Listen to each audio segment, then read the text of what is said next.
Hi, I'm Jim with poti0n Security, and today I'm going to talk to you about how a virus can end up on your computer. Now, I get contacted all the time where someone's computer's been hacked and they go, I have no idea how this person got on my computer. I don't know how they got that virus there. They just are confused. And we start doing a little research, and it will generally turn out that they made one little mistake, and that one little mistake led to their computer being compromised. So today I'm going to talk to you guys about how viruses end up on your computers and what you can do to spot them so you don't end up being a victim. One common way to get a virus is through an email attachment. And an email attachment is when you receive an email and it has a little file attached to it, and you can open that file up. Now, oftentimes an email will look like it came from your friend or a family member or somebody you trust, and it'll have this attached file, and the message will be something that's compelling, saying, hey, you need to open this up, or this is a funny little thing I've attached, or it's really neat to see, or here's a picture of you that's really wacky. They'll send something like that, and the whole goal is to get you to open up this attached file. Now, if you do, that could actually be a virus that you're executing on your computer. More importantly, criminals have figured out that they can send emails on behalf of people that you might trust that aren't really a friend or family, something like a financial institution or maybe even a government organization. So, for example, it might come from the IRS or it might come from the Better Business Bureau, and it'll have a message saying that there's a problem or something's wrong or there's a security issue. All of these things will then say, please open this attachment to solve this issue. Anytime you receive an attachment, you should become suspicious immediately. And that's because these attachments can be very, very bad. Also, keep in mind, a criminal can oftentimes design a virus so that when it infects one computer, it'll actually send out an email from that computer to everybody that's in the contact list on that person's email account. So therefore, it looks like it came from a person you trusted, and now it spreads out to all of their friends. And that's how these viruses keep going. If you receive an email and it came from somebody that you know, a friend or family member, and you didn't request the email and it has an attachment that they want you to open up, pick up the phone and call them, or send them a separate email back saying, hey, I got this weird thing, I'm a little suspicious, tell me more about it, and by the way, confirm you are who you say you are. Something to prove that it is really a legitimate attachment and that they really do know you and it's not some hacker that's taken over their account.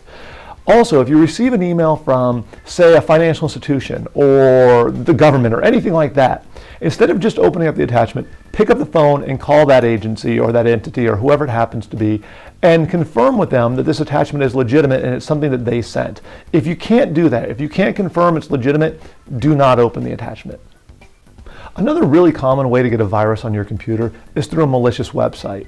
And there's three really main ways that a malicious website can get viruses or other malware onto your computer. The first way is actually taking advantages of vulnerabilities in your operating system. And people go, well, what does that mean? And what it really means is you're not keeping up with your patches or the security updates that you need to place on your computer. Now, oftentimes people go, I have no idea how to do that. I'm not really sure how to put on these patches or how to put on these updates. And I actually have another video, it's a poti0n Security video titled, How to Stay Secure Through Updates and Patches. And if you go and watch that video, it really walks you through the importance of updates and patches and what you can do to protect yourself from these types of attacks. The second way that a virus can end up on your computer through a malicious website is through applications called Java or ActiveX. Now, when you go to a website and you get a message that pops up on your screen and it's got some sort of a little security warning and it says, this website is trying to execute a Java or an ActiveX script or application on your computer, and you're given two choices. You can either click run or you can click cancel. Now, if you do not know what this site's doing or why it would be loading software on your computer, you should always click cancel. It is very rare that you need to actually run ActiveX or Java on your computer, and you should be really suspicious. When in doubt, always click cancel.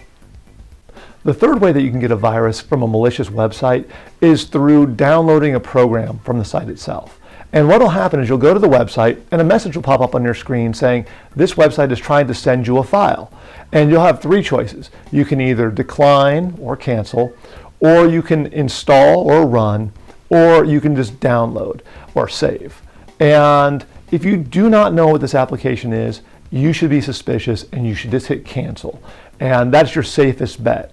If you believe that you want to install this program, make sure you do some research first. Find out who the company is, find out if there's anything out on the internet. Do a Google search on this particular company and the program they're trying to send you, and make sure that you're completely confident that it is legitimate before you choose to install or run this application. People sometimes don't realize that you can get a virus even if you're not on the internet. Nowadays, more and more people are using thumb drives or flash drives. They're the little USB drive that you can hold in your hand, and it allows you to save files from your computer onto this little external device. Then you can take the device and hand it to a friend. They can plug it in their computer and transfer the files right onto their computer. It's a really convenient way to share files and pictures and music and that type of thing. The problem is that viruses are designed to take advantage of these devices. So if that person has a virus on their computer and they put the little drive into their computer, the virus will transfer onto that little USB drive, or that thumb drive. They will then give it to you. Now when you plug it into your computer, just like that, the virus will transfer into your computer, and now you have the virus as well. So you have to be really, really cautious about who you're sharing thumb drives with, and if you're going to give somebody a thumb drive and then you're going to put it back into your computer later, there is a risk you can get a virus just from doing that.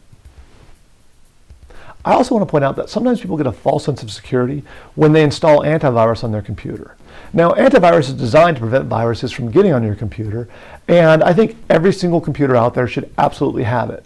That said, it's not 100%. In fact, there is a lot of viruses that'll still end up on computers that have antivirus loaded on the systems. So just because you have antivirus doesn't mean you're guaranteed you won't get a virus. With that in mind, it's so important to understand how to detect and prevent viruses from getting on your computer to begin with.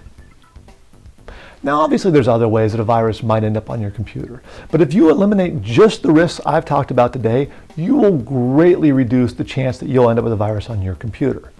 As always, spend a little time, do a little research, and protect yourself so you don't become the next victim of identity theft. I'm Jim for poti0n Security. Have a great day.